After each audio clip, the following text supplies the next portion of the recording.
This week, the excellent LGBT Scotland launched a guide offering advice to schools on supporting transgender young people. It's badly needed. Some young transgender people find that their schools support them very well. For others, the story is very different.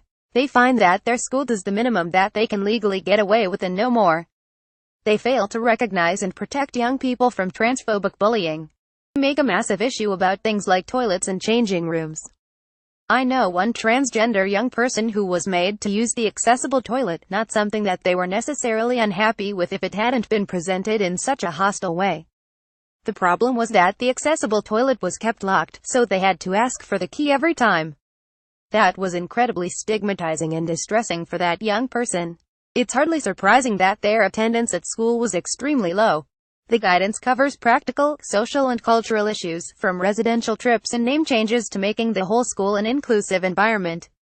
So why is that important for us? Well, you may well have a transgender or non-binary person in your local party. You may not know it because they may not be ready or feel comfortable enough to share that with you. They may be young, maybe not. How welcome would they feel?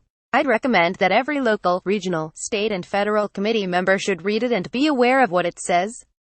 That way, if they then become aware of something in their local party which would not be helpful and inclusive, they can take action to change things.